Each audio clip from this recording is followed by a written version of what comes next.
Hello students, my self Tejendra Gupta. आज से हम इस बायोलॉजी की इस वीडियो के अंदर हम जूलॉजी का पार्ट स्टार्ट करेंगे। ठीक है, तो जूलॉजी के अंदर सबसे पहले हम जो फर्स्ट चैप्टर स्टार्ट करेंगे वो है अध्यवर्णीय तंत्र। कौन सा चैप्टर अपन स्टार्ट कर रहे हैं? अध्यवर्णीय तंत्र, जिसे बोलते हैं इंटेगुमेंटरी सिस्टम। इंटेगुमेंटरी सिस्टम। तो स्टूडेंट्स ये चीज़ ध्यान रखो, कोई भी जूलॉजी का जो पार्ट्स है, इंटेगुमेंटरी सिस्टम या कोई भी तंत्र है, सिस्टम है, उसको पढ़ने से पहले हम इसकी एक बेसिक चीज़ देखते हैं। बेसिक चीज़ में ये आता है कि जितने भी उच्च कोटि के जीव हैं, जितने भी उच्च कोटि के जीव जंतु या प्राणी हैं, इन सभी के अंदर जैसे कि परम कशेरुक प्राणी, इनकी अपन बात करें, ये सब के सब क्या हैं? कशेरुक प्राणी हैं। इनकी हम यदि बात करें तो इन सभी में अंगतंत्र प्रकार का शारीरिक संगठन पाया जाता है। कौन सा होता है? अंगतंत्र प्रकार का शारीरिक संगठन। इसका मतलब ये हुआ, उच्च कोटि के समस्त जीव अर्थात कशेरुक प्राणियों के अंदर शरीर में होने वाले विशेष कार्यों को पूरा करने के लिए इनके अंदर कोई ना कोई तंत्र होता है, और इन तंत्रों से क्या बनेगा? संपूर्ण शरीर की रचना का निर्माण होगा। ठीक है, तो हम इनके अंदर देख सकते हैं कि जो तंत्र कैसे बनता है।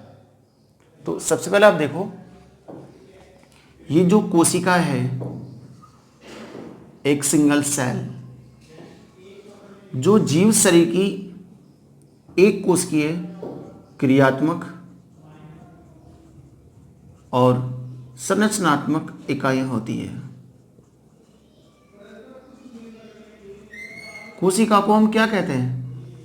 प्रत्येक जीव शरीर की एक कोशिकीय मूलभूत सूक्ष्मतम संरचनात्मक और क्रियात्मक इकाई कहते हैं। अर्थात इसी कोशिका से संपूर्ण जीव शरीर का निर्माण होता है, और इसी कोशिका के द्वारा ही जीव शरीर में उपस्थित जितने भी तंत्र हैं वो सभी तंत्र अपने अपने कार्यों को पूरा करते हैं।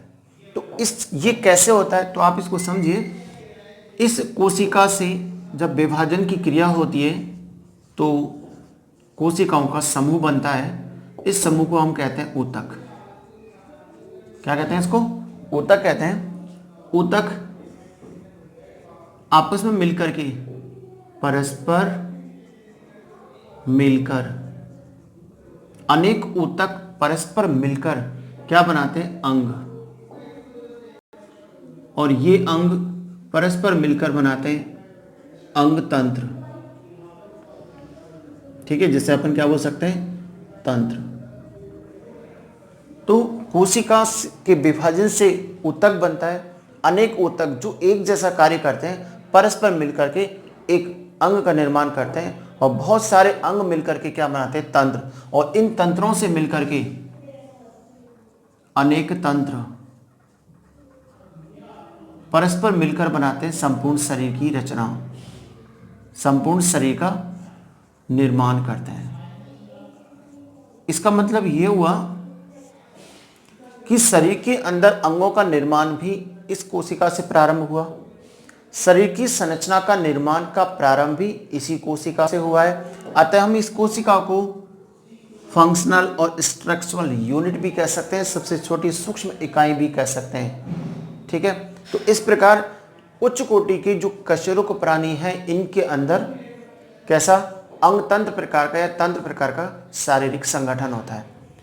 जितने भी ये अंग या अंग तंत्र हैं, इन सभी का निर्माण भ्रूणीय परिवर्धन के समय, भ्रूणीय परिवर्धन के समय होता है। भ्रूणीय परिवर्धन के समय एक रचना का निर्माण होता है जिसे बोलते हैं कंदुक, गैस्टुला। इस गैस्ट्रुला में या तो 2 स्तर पाए जाते हैं या इसके अंदर होते हैं 3 स्तर। यदि 2 स्तर पाए जाते हैं जिन्हें एक्टोडर्म जो एक्टोडर्म और एंडोडर्म कहते हैं, तो वो द्विस्तरीय गैस्ट्रुला कहलाता है। और जिनके अंदर 3 स्तर होते हैं, एक्टोडर्म, मेसोडर्म, एंडोडर्म, बाह्य चर्म, मध्य चर्म और अंतःचर्म, तो ऐसा गैस्ट्रुला त्रिस्तरीय गैस्ट्रुला कहलाता है। कंपटीशन के हिसाब से ज्यादातर पूछा जाता है द्विस्तरीय गैस्ट्रुला किन के अंदर होगा, और वो है अकशेरुक प्राणी जैसे कि पोरीफेरा और सीलेंट्रेटा संघ के सदस्य। पोरीफेरा और सीलेंट्रेटा संघ के जो सदस्य होते हैं, इनके अंदर भ्रूणीय परिवर्धन के समय द्विस्तरीय गैस्ट्रुला का निर्माण होता है। ठीक है, अतः ये डिप्लोब्लास्टिक गैस्ट्रुला होगा। जबकि अधिकांश जीवों में, समस्त कशेरुक प्राणियों के अंदर, इनके अलावा अन्य अकशेरुक प्राणियों के अंदर भी त्रिस्तरीय गैस्ट्रुला पाया जाता है। ठीक है, जो ये 3 स्तर बनते हैं या 2 स्तर बनते हैं, इन स्तरों को हम बोलते हैं भ्रूणीय जनन स्तर। क्या कहते हैं इनको? भ्रूणीय जनन स्तर कहते हैं, जिनके द्वारा ही शरीर के विभिन्न अंग, अंगतंत्र आदि का निर्माण होता है। ठीक है, ये कैसे होगा आप इसको ध्यान से समझिए।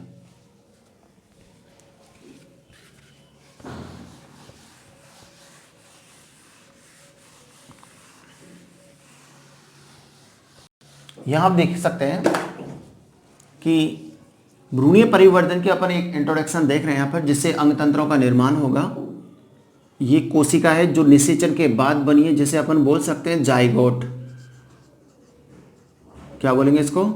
जाइगोट, जो कि निषेचन के बाद बनी है शुक्राणु और अंडाणु के परस्पर मिलने से, जो कि एक 2n रचना है।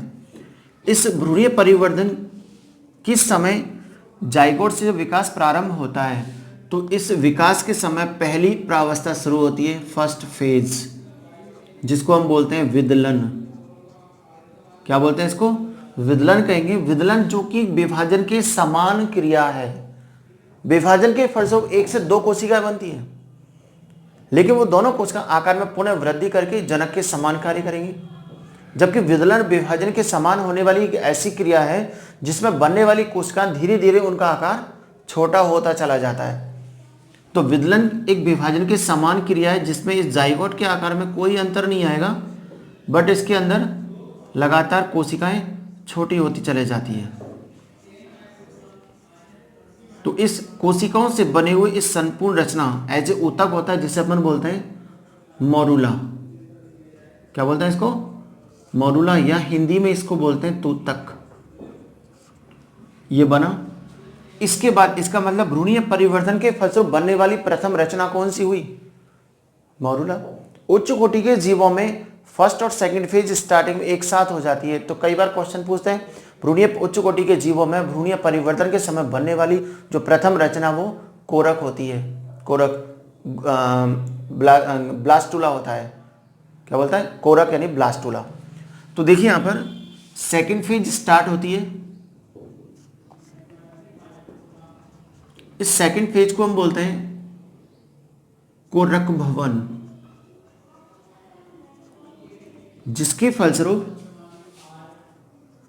एक ब्लास्टुला का निर्माण होता है। किसका निर्माण होगा? ब्लास्टुला। ये एक स्तरीय, आपको इंट्रोडक्शन के चक्कर में यहां पर हम डायग्राम नहीं बना रहे हैं, जब एम्ब्रियोलॉजी पढ़ेंगे तो वहां ये टॉपिक आएगा। एक स्तरीय और कोरक गुहा युक्त रचना बनती है।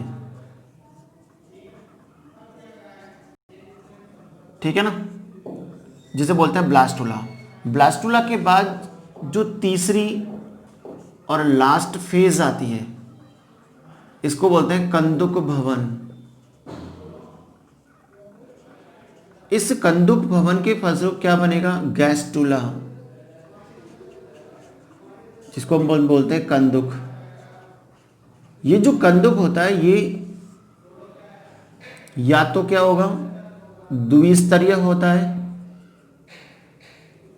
या होगा ये त्रिस्तरीय।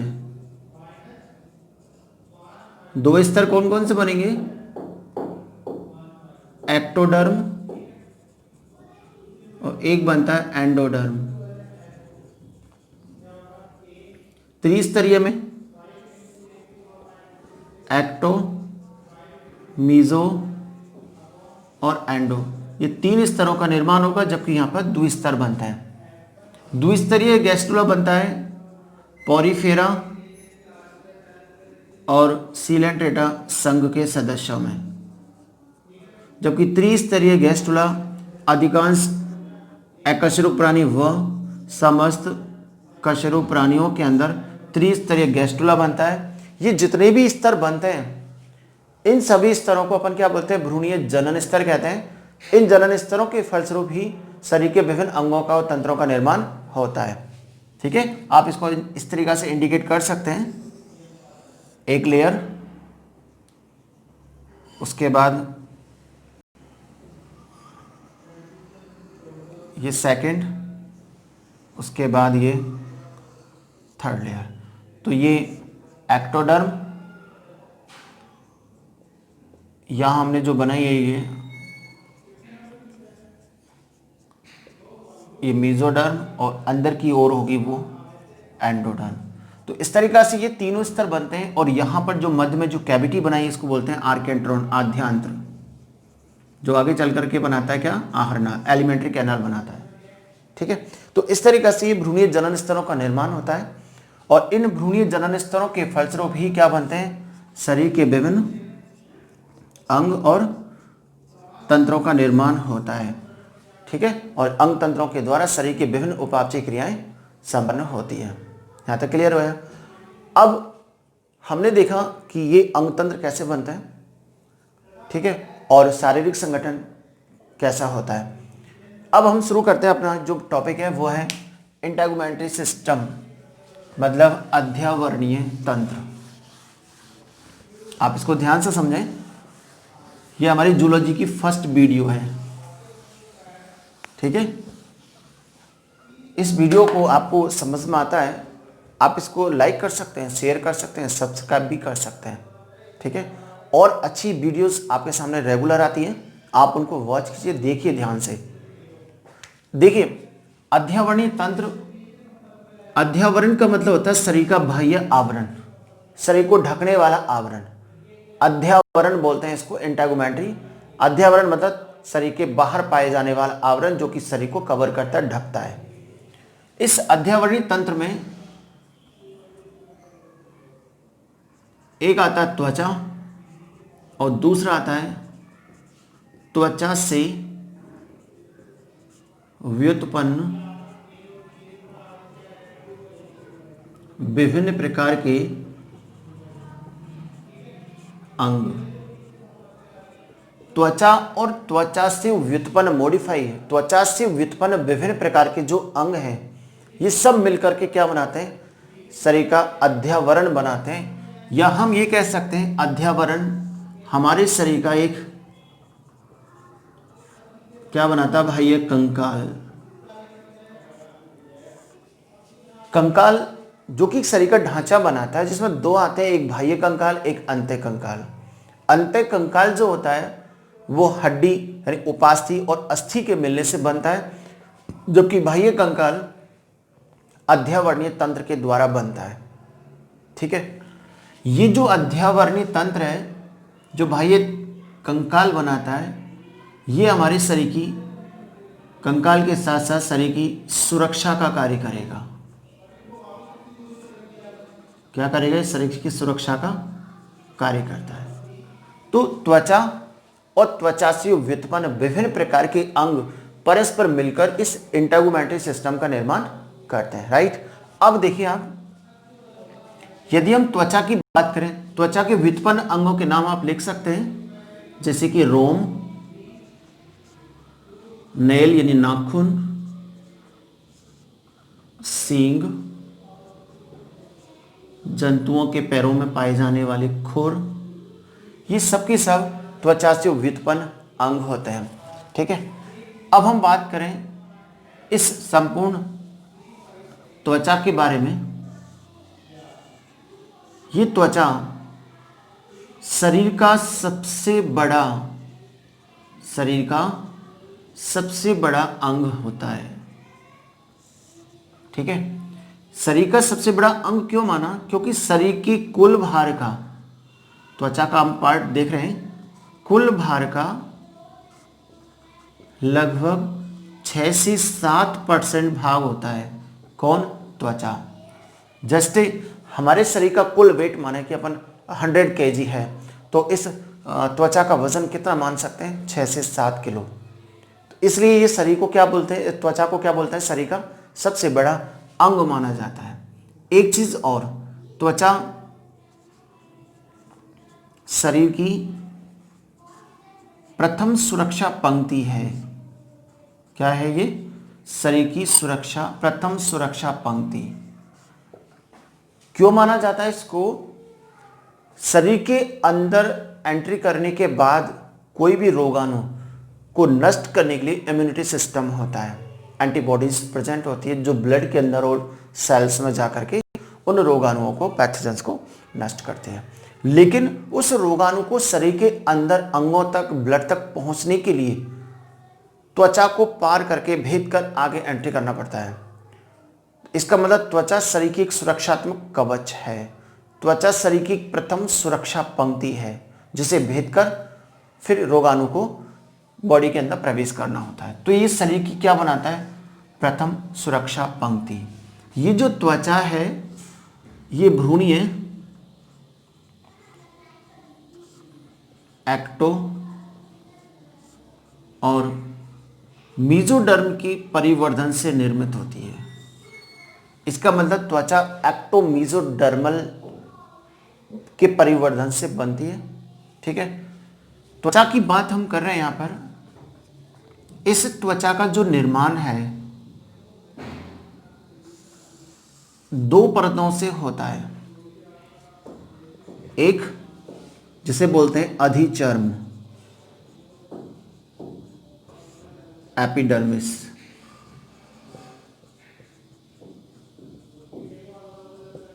दूसरा है चर्म जिसको बोलते हैं डर्मिस। संपूर्ण त्वचा को 2 भागों में बांटा गया है, अधिचर्म और चर्म। अधिचर्म त्वचा की ऊपरी परत होती है, चर्म त्वचा की निचली परत होती है। हम ये बात करें अधिचर्म जो त्वचा की ऊपरी परत है, इस परत का निर्माण भ्रूणीय एक्टोडर्म से हुआ है।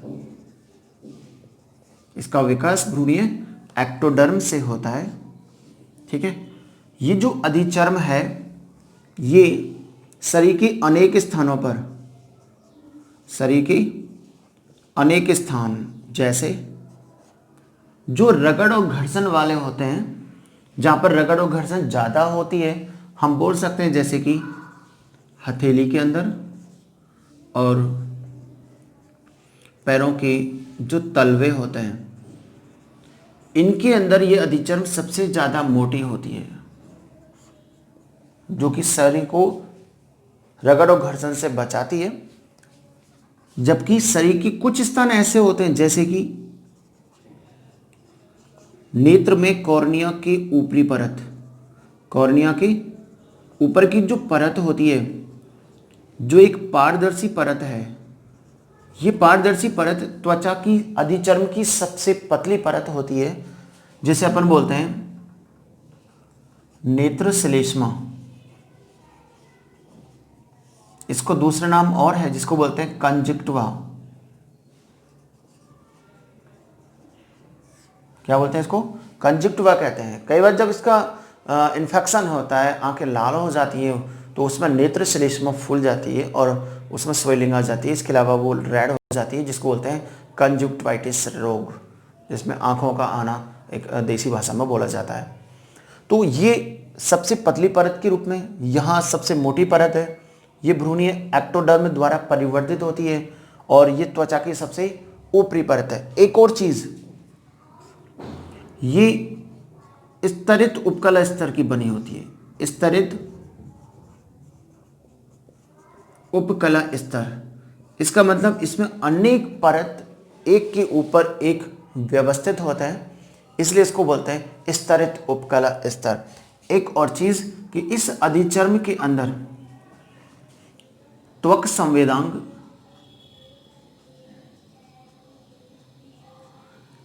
ब्लड वेसल्स, रक्त केशिकाएं,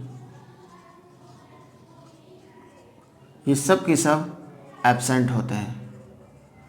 इसका मतलब ये हुआ अधिचर्म त्वचा की निर्जीव परत है।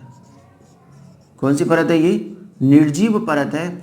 इसके अलावा इस परत के माध्यम से स्पर्श आदि का एहसास नहीं होता है, क्योंकि इसके अंदर त्वक संवेदांग एब्सेंट होते हैं।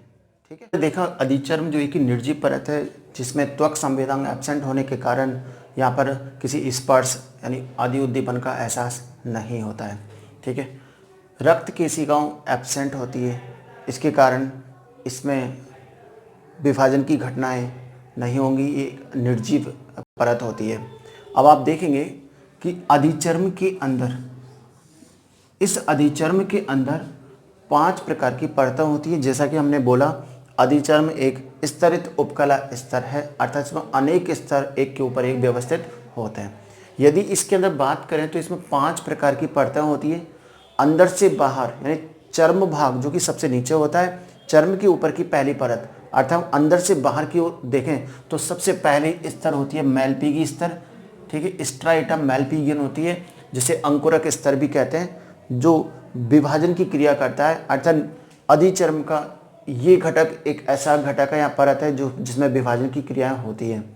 ठीक है, जो कि चर्म स्तर में पाए जाने वाली रक्त केशिकाओं से रक्त का अवशोषण करती है, पोषण लेती है।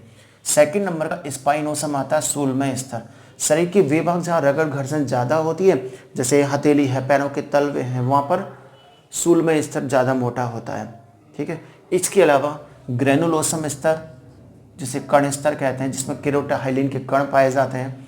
ल्यूसीडम, जिसके अंदर केराटोहाइलिन के अपघटन से बने एलिडीन पदार्थ होता है, जो स्वच्छ होता है, पारदर्शी होता है और जो कि शरीर को क्या बनाता है, त्वचा को बनाता है जलरोधी। इसके अलावा सबसे ऊपर जो पाए जाने वाला लेयर है वो है कॉर्नियम स्तर, किरण स्तर कहते हैं। ठीक है, जिसमें केरेटिन पदार्थ होता है जो कि लगातार त्वक पतन के द्वारा बाहर की ओर निकलता रहता है। इसके बाद हम देखें अधिचर्म के नीचे की जो मोटी परत होती है जिसे बोलते हैं चर्म। चर्म जिसका विकास भ्रूणीय मेसोडर्म से होता है। ठीक है, ये एक सजीव परत होती है जिसके अंदर त्वक संवेदांग, त्वक ग्रंथियां, रोम की जड़, रक्त केशिकाएं, ये सब इसके अंदर उपस्थित होती है। ठीक है, तो त्वक संवेदांगों की उपस्थिति के कारण हमारे त्वचा के द्वारा जो दर्द, स्पर्श आदि का जो एहसास होता है वो चर्म के माध्यम से होता है। ठीक है, चर्म भाग के अंदर वसा की मात्रा पाई जाती है। ठीक है, मनुष्य के अंदर या ह्यूमन के अंदर जो बात करें, वसा की जो परत होती है वो एडिपोसस टिश्यूज के रूप में होती है, वसीय ऊतक के रूप में होती है। लेकिन कुछ जीव ऐसे होते हैं जिनमें ये वसा अत्यधिक मोटी परत के रूप में पाई जाती है, जिसे अपन बोलते हैं ब्लैवर अर्थात तिमी वसा, जैसे कि हाथी है, व्हेल मछली है, इनके अंदर ये अत्यधिक मोटी होती है।